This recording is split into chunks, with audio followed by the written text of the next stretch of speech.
Hey y'all, what's up? So, haven't done any racing over the past couple weeks.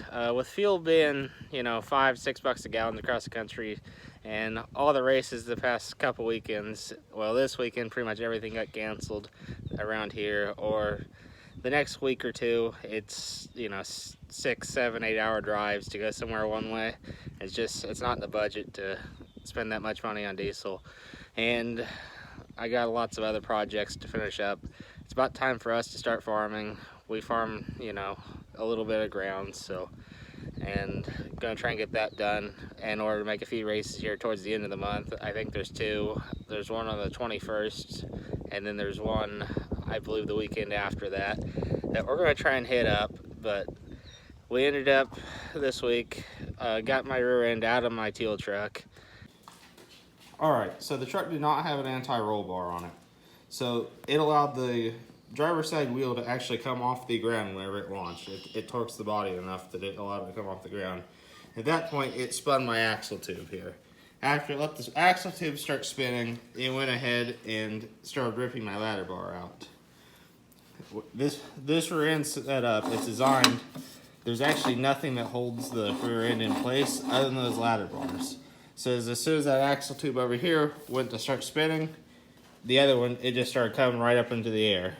And at that point, it put my pinion up in the air. The actual yoke on the rear end itself is fine. However, the yoke on the drive shaft is not. So we have a few things we got to fix still underneath the truck. But this time we're gonna go ahead and put the new mount on. We're gonna come off both sides and gusset them out underneath and possibly even on the front sides. We're gonna gusset it. We're gonna have it stick welded all up this go around. We're gonna come in and make a set of plates that come up and actually brace around the back sides of these as well. Hopefully that will prevent any future of it spinning with an addition of an anti-roll bar. That's a definite must on the next go around to try and prevent this from ever happening again. This week the plan is to go ahead and cut the old mount off and get it all cleaned up, and we'll go ahead and get that sent off and have it re-welded up.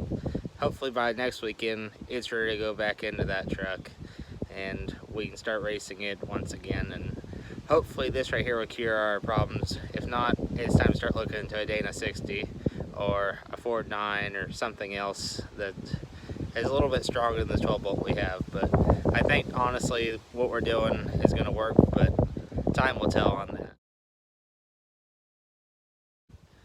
We didn't quite get as far with the crew cab as I'd like to this week.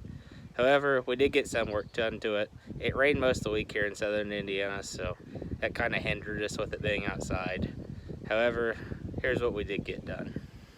I was able to paint our frame. I just ended up using a Rust-Oleum black paint to do that.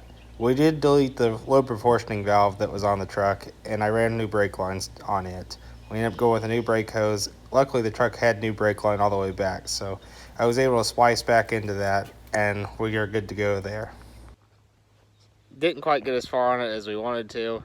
I ended up I bought another truck today, so my original plan was to go get the bed for the crew cab and finish all that today, but I ended up finding a truck that was very close. For my budget build, I was going to change the gears to 410s, but I found this truck. It has a 7R4 that's recently been gone through.